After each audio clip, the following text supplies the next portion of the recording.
Quanto tempo, quarto d'ora? Buongiorno, benvenuti al quarto d'ora a nostra disposizione per, chiedo scusa, l'anteprima del telegiornale. Siamo in diretta come potete vedere, abbiamo fatto una corsa per essere in tempo, siamo in compagnia di Edgardo Mauri che è componente cosa esattamente? Federazione Speleologica Regionale. La Federazione Speleologica Regionale. Grazie per essere venuto nei nostri studi. Noi parliamo di questa iniziativa che si intitola Acque e Grotte Senza Frontiere, che è in programma da domani a domenica. Io direi, magari prima di parlare della manifestazione nello specifico, affrontiamo un po', se crede, la questione speleologia in regione a Trieste. Come sta la speleologia in regione a Trieste? La speleologia è un gruppo di matti, veramente sono 23 associazioni nella regione che si occupano di passare il loro tempo libero andando a vedere com'è sottoterra.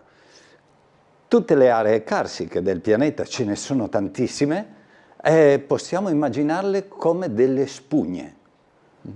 Se noi fossimo un gigante che va in giro per il mondo, potremmo strizzare le aree carsiche e tirarne fuori acqua. Acqua, forse anche un po' di idrocarburi, gas, tanta anidride carbonica.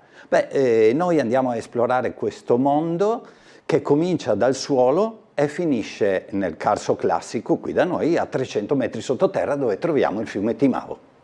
La nostra regione, il nostro territorio, più ancora forse che la nostra regione, passa per essere, come dire, un territorio storicamente molto attivo per quanto riguarda appunto la speleologia, gli studi, eccetera. Io stesso sono, l'ho detto già anche altre volte, io stesso ero imparentato perché adesso non c'è più, con Fabio Forti, che è un nome che per la speleologia, il carsismo, insomma è un nome che ha detto qualche cosa. C'è sempre questa, come posso dire, questa attenzione, questa tensione positiva anche nei confronti della materia? Sì, ci sono lo sviluppo, cioè la ricerca e gli scienziati sono attratti da questo mondo che riserva continuamente sorprese. Non tanto sugli animali più grandi che popolano questo ambiente come il proteo, ma quanto sui batteri e funghi, tra cui ci sono anche specie ancora sconosciute. Questo è molto importante, diventa molto importante anche per la ricerca medica. E ancora una domanda, poi passiamo invece alla manifestazione. Lei ha detto quante sono le realtà che in regione questo? In regione ci sono 23 gruppi speleologici. Andate d'accordo? Distribuiti, ma sicuramente okay, sì. Ecco, perché sicuramente invece sì. Sappiamo che vi sono altri ambiti dove insomma è meglio non toccare determinati argomenti, insomma, però voi andate d'accordo. C'è una competitività come c'è nella scienza, ma c'è una squadra che quando è necessario si lavora a livello regionale o interregionale o internazionale. Allora, Grazie. Parliamo di Acque e Grotte Senza Frontiere, che è appunto la manifestazione in programma domani e domenica. È la prima volta? C'è già stata? Come da questo punto di vista? Allora, lei mi fa ricordare, la ringrazio, la manifestazione speleologica che abbiamo fatto a Trieste nel 2018, che è stata realizzata dall'amico Furio Premiani, che per 20 anni ha condotto la Federazione Speleologica Regionale, che per noi è scomparso prematuramente a causa di una malattia irreversibile proprio quest'anno. Quindi questa manifestazione che parte domani, permettetemi, non si arrabbierà nessuno se penso che sia un po' dedicata a Furio Premiani.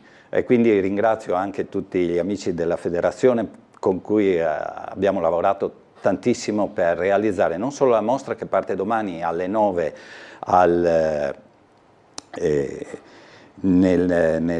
Gorizia, nel nel grande centro di Gorizia,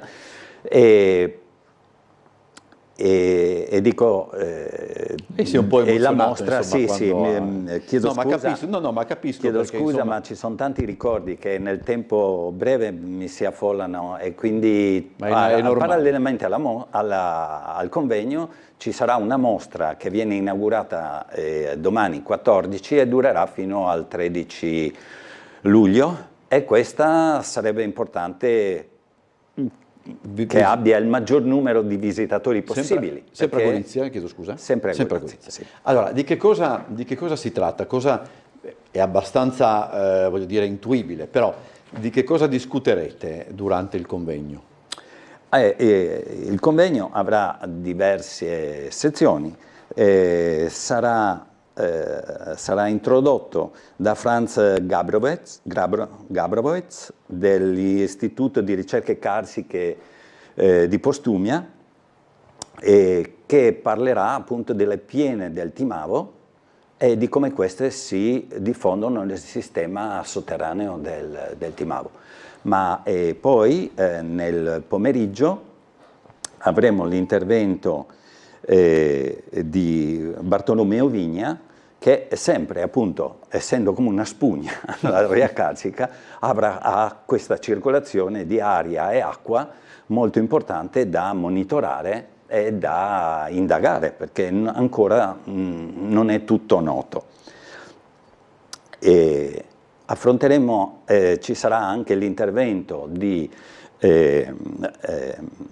Gregor Aljancic del laboratorio Tular per quanto riguarda la biologia, ma non solo, perché si parlerà, ci saranno interventi sullo studio attraverso il DNA ambientale e anche sui batteri come sistemi per poter affrontare gli inquinamenti più pesanti che ci sono nelle grotte. E il giorno seguente, domenica, invece ci sarà l'introduzione di Marco Corvi sul rilievo delle grotte. È importantissimo mappare quello che si va a vedere, e quello è un'attività tra arte e scienza e geografia. Mi perdoni se interrompo. Ci sono ancora, so che la domanda può sembrare banale, ma ciò non di meno penso sia sulla bocca di tutti. Ci sono ancora grotte da scoprire nel nostro territorio? Allora, qualcuno potrebbe anche dire, ormai quelle sono. Una grotta scoperta che è stata una sorpresa è per esempio la cosiddetta grotta impossibile, scoperta okay, sì. Facendo il lavoro dell'autostrada. Nella vicina Slovenia, con la ferrovia Capodistria di Vaccia, hanno trovato delle grotte talmente grandi dove devono realizzare dei ponti interni. Quindi sì, c'è tanto da scoprire ancora. Mi perdoni ancora se faccio questa domanda, che questa mi è venuta in mente proprio adesso. È possibile pensare una valorizzazione, diciamo, turistica, tenendo però conto che c'è nello stesso tempo anche da proteggere questi luoghi? Come si può, secondo lei, o se ne discutete anche a livello di federazione, come si può mettere assieme queste due opportunità-necessità? Questo sì, è il problema. Quanto vogliamo divulgare e far conoscere, sì, ma bisogna far conoscere anche questa delicatezza. Credo che questo sia il problema, no? Sì, è un problema, nel senso che gli impatti, soprattutto di superficie, cioè noi non possiamo alterare, per conservare le grotte, non possiamo alterare la superficie del Carso. Capito. È così. Per conservare il di sotto bisogna conservare anche il di sopra e quindi gli impatti di sviluppi turistici devono essere slow.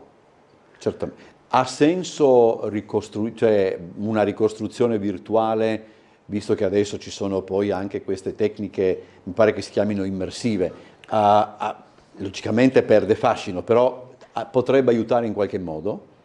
Sicuramente sì, sono ambienti che noi umani consideriamo estremi, anche se in realtà sono effettivamente estremamente stabili.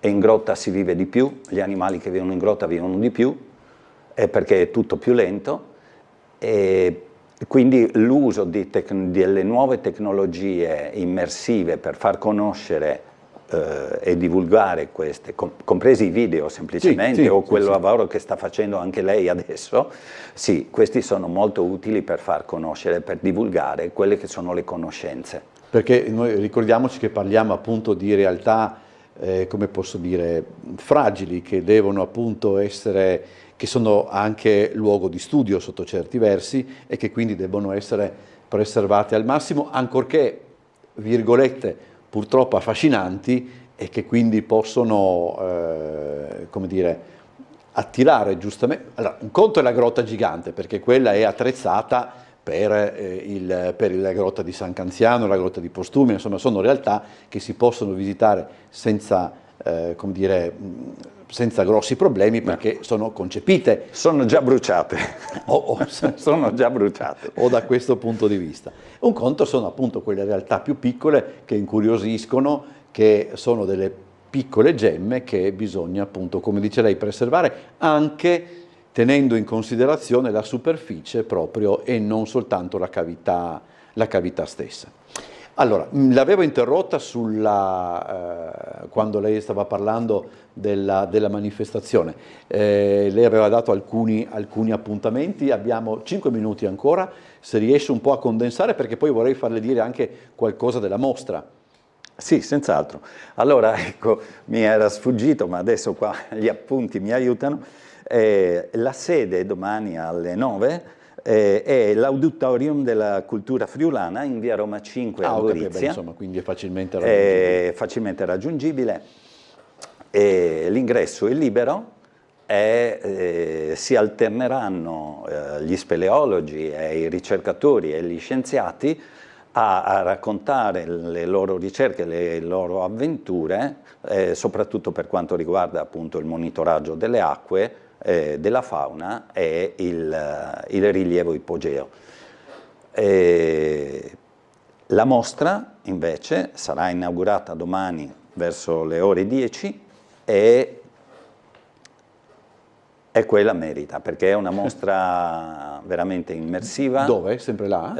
Sì, okay. Sempre nell'Auditorium della Cultura Friulana, con un ingresso separato, curata direttamente da Furio Finocchiaro, presidente della Federazione Speleologica Regionale, che saluto, da Giuseppe Muscio, da Tavagnuti e da altri che facciano parte di questa equipe di volontari. Ecco, va ricordato che tutto questo lavoro è volontario, è gratuito, e che c'è una grossissima collaborazione con il servizio geologico della regione e tutti gli appassionati e anche semplici curiosi possono andare a visitare virtualmente le grotte nel sito del catasto speleologico della regione Friuli e Venezia Giulia, che è un sito veramente, veramente ben organizzato. Per noi addetti ai lavori vorremmo sempre qualche cosa di più e ci lavoriamo per migliorarlo. Le faccio un'ultima domanda, che anche questa è una curiosità, perché mi è venuto in mente adesso. Acque e grotte senza frontiere. Come funziona da questo punto di vista? Se una grotta viene scoperta, diciamo così, a cavallo del confine... Cioè, è successo. Ecco, lì che giurisdizione, come funziona? Adesso mi fa entrare È una in un roba discorso complicata. del diritto, perché ci sono per esempio anche grotte che vanno anche oltre il confine della proprietà. Allora la grotta praticamente è un vuoto, Ok. e quindi il confine della mia proprietà passa sulla superficie di quel vuoto. Ho capito. Se passa in un'altra proprietà, allora c'è una grotta a Sagrado che attraversa 2 proprietà, non è un confine di Stato, ma attraversa 2 proprietà. Nel mezzo della grotta c'è un muro che impedisce il passaggio, anche inavvertito, da una parte all'altra. Ecco, per dire. E se una grotta invece è a cavallo tra 2 stati, diventa... C'è nella miniera di Raibl una galleria che a un certo punto passa tra 2 stati. Dentro questa galleria c'era il confine di Stato, con tanto di guardie di confine quando c'era la Jugoslavia. Ecco, adesso parlare di grotte senza frontiere, la stessa grotta è una frontiera, perché bisogna avere delle tecniche e andare dentro in sicurezza. Ovviamente la natura non ha confini, siamo noi che abbiamo messo delle barriere culturali. Noi speleologi andiamo d'accordo e ci troviamo. Siamo in competizione più che altro per la scoperta, come 2 scienziati che desiderano affermare il proprio articolo, ma alla fine c'è questa grande collaborazione e insomma si fa festa. Grazie allora ad Edgardo Mauri per essere stato con noi. Vi ricordo Acque e Grotte Senza Frontiere da domani a domenica a Gorizia all'Auditorium della Regione, e poi anche la mostra che si inaugura. Auditorium della Cultura Friulana, via Roma 5, Gorizia. Per noi è Auditorium della Regione, così per fare in breve. Grazie, buon lavoro, grazie tante. Andiamo in pubblicità e poi il telegiornale delle 13:20.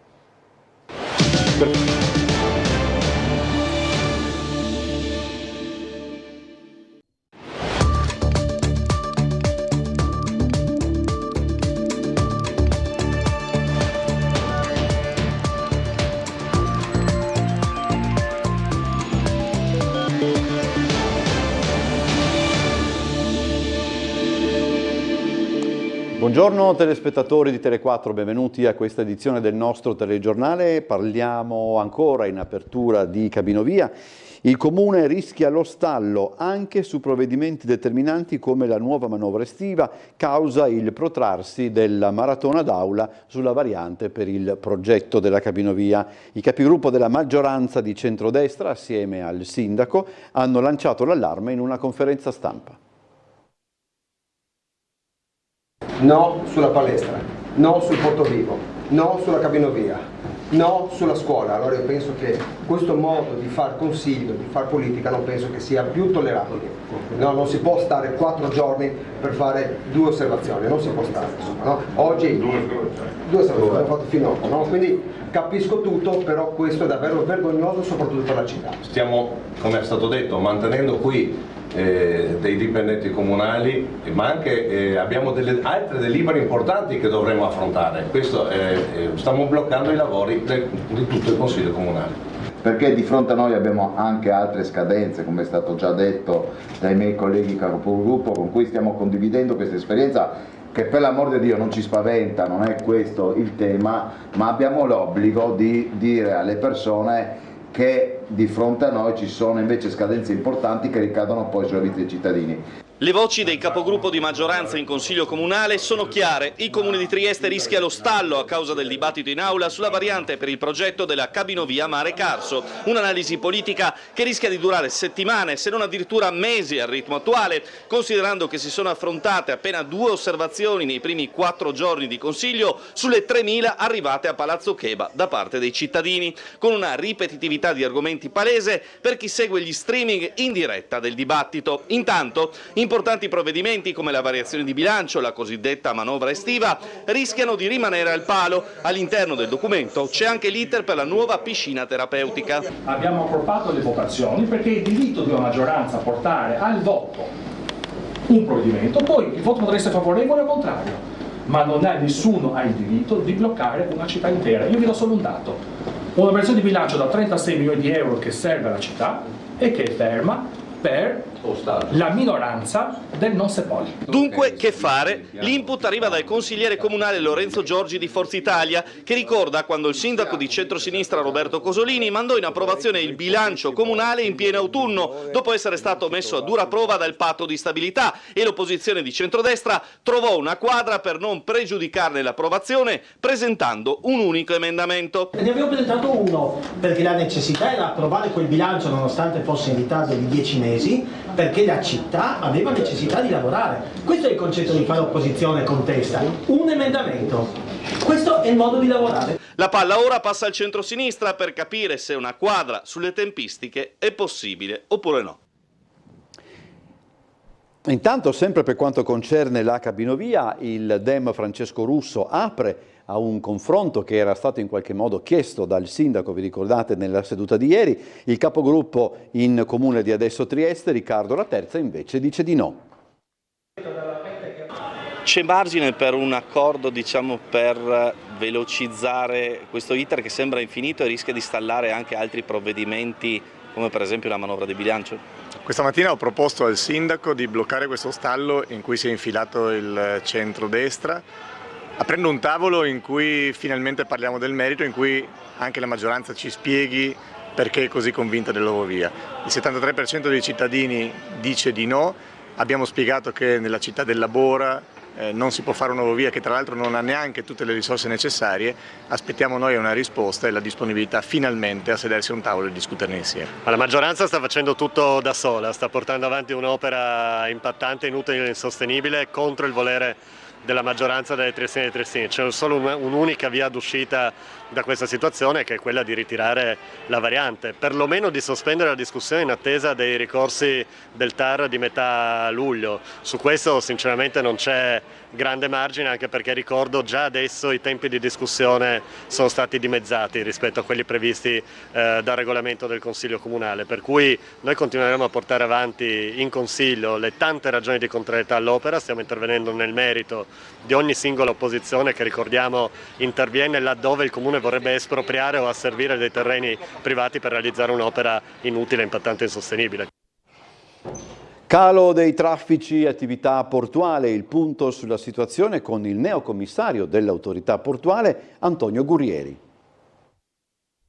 Non ci sarà, non vi preoccupate che non ci sarà questo calo netto così come nel mese di maggio, facendo riferimento a tutto l'anno naturalmente. Sgombra il campo da preoccupazioni il neocommissario del porto sul calo dei traffici del 45% del terminal contenitori nel mese di maggio a seguito della rottura dell'alleanza oceanica fra le compagnie Maersk e MSC. Se è vero che i danesi hanno fatto rotta altrove anche a Capodistria e Fiume, è altrettanto vero che chi resta e sfrutterà poi l'ampliamento del terminal è il primo operatore marittimo mondiale del settore. Non bisogna mai essere ottimisti. Quando io ho visto che a marzo avevamo fatto un exploit al molo settimo di contenitori non mi ero beato, perché sapevo che erano gli ultimi contenitori che faceva la Maersk al molo settimo. Come adesso a maggio che c'è un risultato opposto, non mi preoccupo più del tanto, perché intanto siamo ancora nella media da gennaio a maggio dell'anno scorso. E poi c'è anche una cosa da dire che è importante, che stiamo parlando del primo armatore al mondo MSC, e quindi siccome mi risulta, perché ho parlato anche con i vertici di MSC che stanno riprogrammando la loro layout a Trieste, e quindi io penso che al più tardi potremmo rinvertire questa tendenza rendendola positiva a cominciare da settembre. Quanto ai mercati del futuro, ha destato grande interesse per gli operatori del settore, non solo la tavola rotonda a Trieste, punto d'arrivo del corridoio delle Indie Orientali, organizzato dalla Cinzia Vitale Onlus nell'ambito del simposio internazionale Geo-Adriatico ospitato dalla regione, un mercato, quello indiano, per cui il porto di Trieste è già pronto. Per noi conta molto, naturalmente bisogna capire che questa cosa non è pronta subito, ma sarà pronta a medio termine, però ci dobbiamo far trovare già pronti prima ancora che iniziano la situazione operativa. C'è molto da fare, diplomazia e logistica in questo frattempo. Difatti lunedì c'è la prima riunione importante al Ministero degli Esteri, dove parteciperà l'autorità portuale, naturalmente nella mia persona, e dove io spiegherò perché Trieste è già pronta e non fra 10 anni. E questo significa che siamo in concorrenza diretta con Marsiglia in Francia e col Pireo in Grecia. Cirque du Silos è l'evento promosso dalle associazioni che si occupano di accoglienza e assistenza che andrà in scena in Piazza della Libertà il prossimo 21 maggio. Quello che abbiamo provato a chiedere anche attraverso la lettera aperta è quello di riconoscere sostanzialmente la memoria, quello che questo luogo è stato, prima di volgere lo sguardo verso il suo futuro performativo. Noi abbiamo scritto questa lettera aperta indirizzata al Cirque du Soleil per raccontare al circo, agli artisti e a tutti quelli che partecipano che cos'era lo spazio del Silos e che cos'era il Silos. Si chiama Cirque du Silos, la manifestazione indetta dalle associazioni che si occupano di accoglienza e assistenza ai migranti richiedenti asilo e senza tetto. Obiettivo: mettere al centro la storia del Silos e di coloro che lo hanno abitato. Un controevento rispetto a quello del Cirque du Soleil, in scena in Portovecchio proprio dietro l'area Silos. Appuntamento in Piazza della Libertà sabato 21 giugno, a un anno dallo sgombero della fatiscente struttura, per quello che vuole essere uno spazio di condivisione per tutti. E quindi il tentativo era stato proprio quello lì, di coinvolgere il Cirque du Soleil e gli artisti circensi nel dire: portiamo questa cosa anche appunto alle persone che lì dentro hanno vissuto, che sono state malamente sgomberate, che hanno ritrovato un ricovero comunque di fortuna in Portovecchio, però dal punto di vista di risposte ci è stato negato tutto quanto. Ma il nostro obiettivo in qualità di gruppo di attivisti, cittadini e associazioni era quello di presentare una contronarrazione rispetto a quella dominante delle istituzioni e dei media che parlavano appunto Rossetti, il Coppa Alleanza e col sostegno al municipio hanno dichiarato che il Silos era uno spazio di degrado e di miseria. La nostra contronarrazione era appunto sottolineare il fatto che il Silos non era solamente un luogo di degrado e di miseria, ma anzi è stato un luogo di incontro, di socialità tra cittadini, attivisti, persone in movimento e richiedenti asilo soprattutto. Alla giornata in Piazza della Libertà, evento per il quale sono stati invitati anche gli artisti del Cirque du Soleil, prenderanno parte performers locali, associazioni, cittadini, per un giorno dedicato a discussioni e confronti sul tema dell'accoglienza, ma anche con momenti conviviali. Più o meno dalle 10:30 del mattino una serie di interventi di vari attori locali che hanno vissuto il Silos e vivono adesso il sistema d'accoglienza o ci lavorano insieme, un pranzo condiviso e poi un pomeriggio di performance artistiche a cui speriamo parteciperanno gli artisti del Silos, ma nel caso ci sono un sacco di meravigliosi artisti e artiste locali che hanno aderito, e poi una serie di workshop, ci saranno workshop di teatro, di serigrafia e via dicendo. Ora dovremmo essere collegati con la sala operativa della Polizia Locale per il consueto aggiornamento sul traffico e sulla viabilità. Sentiamo chi è in linea per noi. Tanto anche dobbiamo fare gli auguri perché oggi è anche la festa della Polizia Locale, no? Ispettore Martini? Non c'è. Non c'è l'ispettore Martini, vediamo se forse riusciamo a ricollegarci più avanti. E intanto oggi c'è stato anche un incontro sulla drammatica crisi della Tirso nella sede della CGIL. Il segretario provinciale Marega al termine ha ribadito una necessità che il sindacato ha fatto propria da tempo. Pensiamo che vada aperta una discussione a Trieste su quale sia il futuro sviluppo di Trieste legato a questo comparto specifico, sapendo che vi è un rischio tangibile di sostituzione di imprese che sono a carattere industriali, in particolar modo con la sostituzione di imprese della logistica. Ecco, noi riteniamo che l'industria della manifattura rimangano imprese importanti da mantenere sul territorio per il moltiplicatore di attività che esse sviluppano, e da questo punto di vista per garantire anche la possibilità alle giovani generazioni di rimanere e trovare occupazione adeguata da questo punto di vista. Allora adesso dovremmo aver ripristinato il collegamento con la Polizia Locale, con l'ispettore Martini. Buongiorno ispettore. Buongiorno a tutti. Allora intanto auguri per la festa del corpo, uno, e poi il solito aggiornamento su viabilità e traffico. Sì, grazie per l'augurio. Allora, per l'aggiornamento, per la giornata di oggi, per fortuna questa mattina è trascorsa insomma senza grossi interventi, solo cose insomma tutte di routine. Al momento abbiamo in atto a Basovizza, in via Gruden, un incidente stradale con ferito, c'è la pattuglia e i colleghi sul posto e lì c'è un po' sicuramente di congestione all'interno dell'abitato di Basovizza, appunto causato dall'incidente. E volevo ricordare semplicemente che questa sera è l'ultima serata della chiusura della Galleria San Vito, che rimarrà chiusa appunto dalle 22 alle 05 di domani. Ricordo che domani verranno chiusi nuovamente i parcheggi a pagamento sulle rive nei pressi della stazione marittima per l'arrivo della nave da crociera e riniziano anche da domenica il rifacimento della segnaletica orizzontale che viene fatta parzialmente in orario diurno e una parte in orario notturno nella zona di Barcola, strada del Friuli e Roiano. Altre cose non avrei da segnalare. Grazie Ispettore Martini, buona giornata e buon lavoro. Grazie e buona giornata a tutti. Completamente elettrici, 7 autobus Yutong sono stati acquistati da Trieste Trasporti, circolano già da qualche giorno, sono impiegati sulle linee dai tragitti più impervi ed accidentati.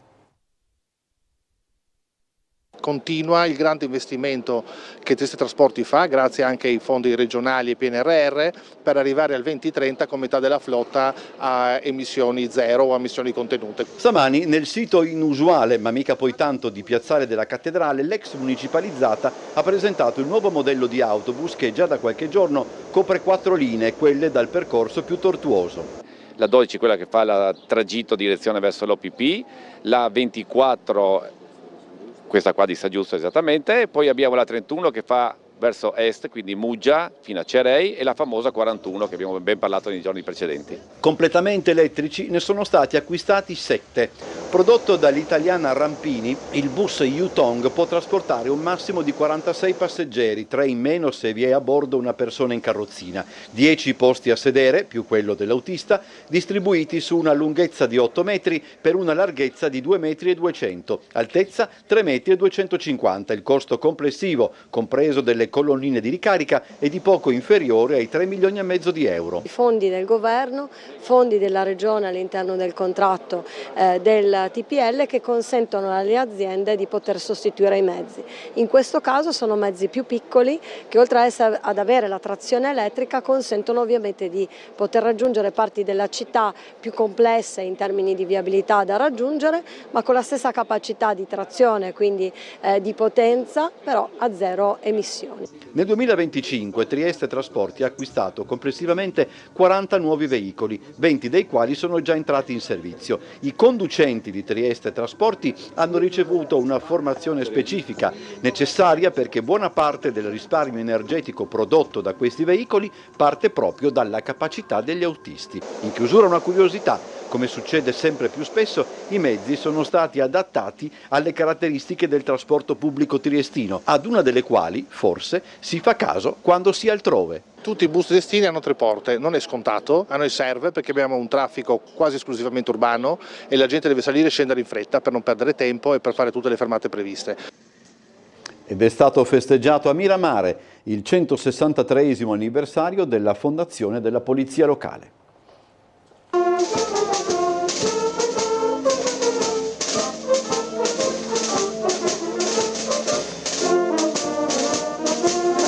Nella cornice del castello di Miramare è stato celebrato il 163° anniversario della fondazione della Polizia Locale di Trieste, un compleanno festeggiato alla presenza di tutte le autorità civili e delle forze di polizia.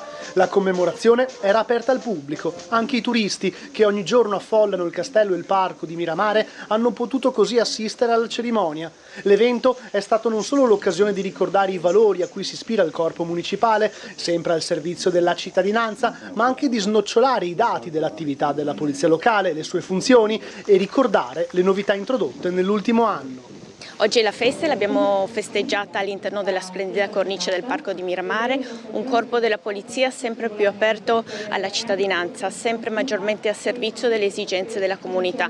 Non a caso, proprio per rispondere alle richieste e alle istanze della comunità, abbiamo fatto grandissime innovazioni nel corso dell'ultimo anno. Penso al servizio H24, penso anche all'introduzione dell'unità cinofila, che è uno strumento veramente utilissimo sia nelle indagini che come deterrente.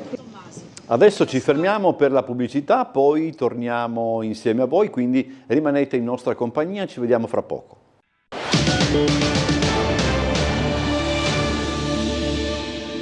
Rientriamo in studio. Prima di procedere con notizie e servizi vi ricordo gli appuntamenti della serata, perché come sapete oggi è venerdì, quindi c'è Ring, che quest'oggi inizierà alle 21:30 circa, perché prima ci collegheremo con il Cirque du Soleil per accompagnarvi all'inizio di Allegria in New Light, che è lo spettacolo che, come sapete, resterà in scena a Trieste fino al 13 di luglio.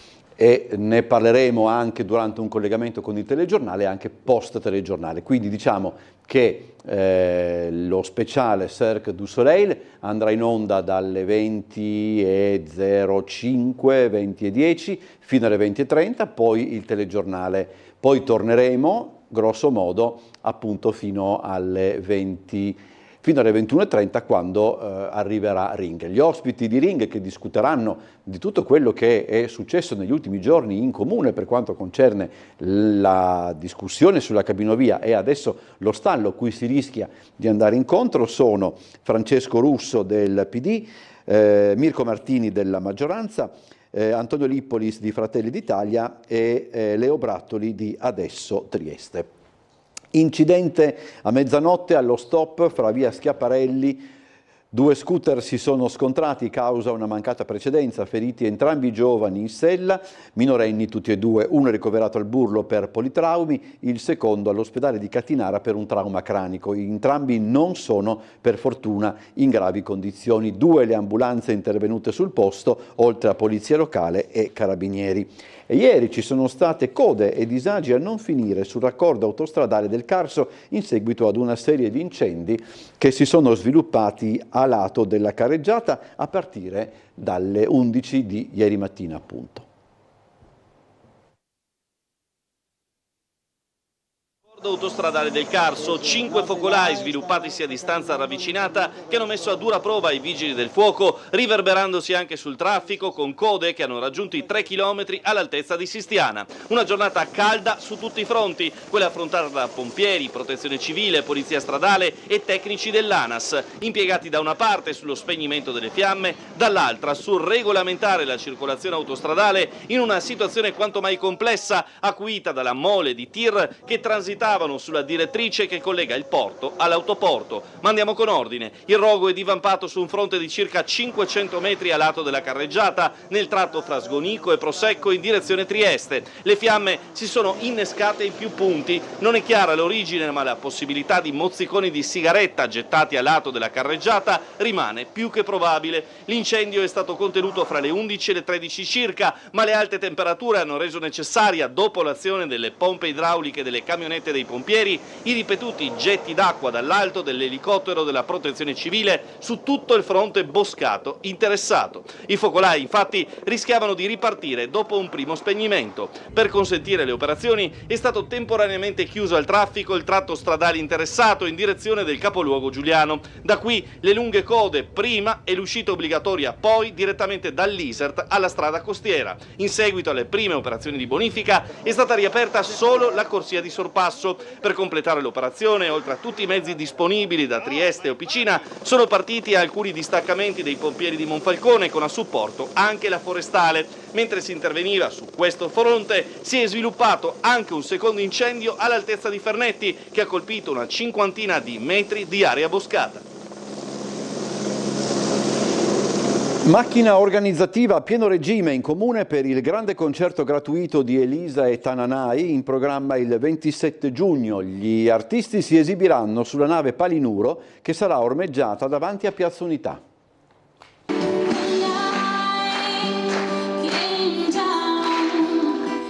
Sarà Elisa insieme a Tananai a dare il là alla stagione dei grandi concerti a Trieste venerdì 27 giugno. L'evento si preannuncia originale e di grande richiamo dal momento che gli artisti si esibiranno dalla nave scuola della Marina Palinuro, che arriverà a Trieste il 25 giugno e attraccherà proprio davanti Piazza Unità.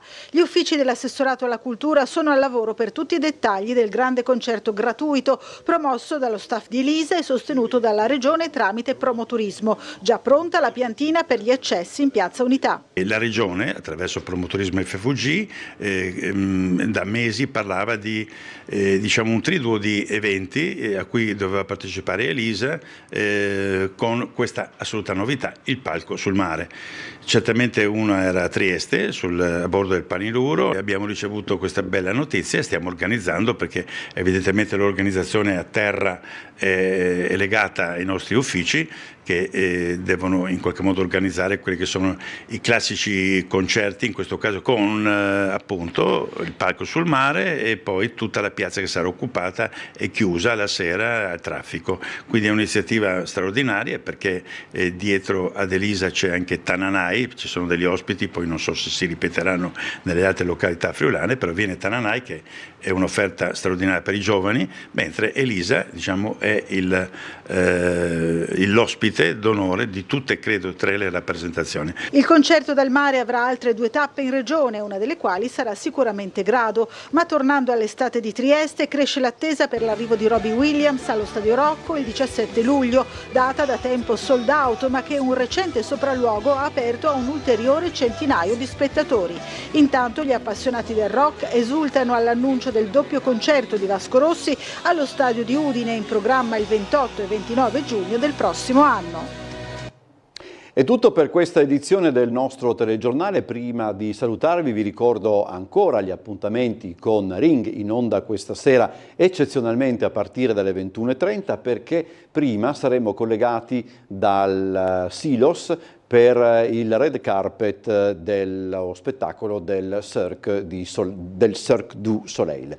E ancora vi ricordo l'appuntamento delle 17:55 con Trieste in diretta, che oggi, essendo venerdì, è dedicato, come spesso succede, anzi come sempre succede in questa giornata della settimana, a questioni di cultura e o spettacolo. Ci vediamo questo pomeriggio, buon pomeriggio appunto, e a più tardi, arrivederci.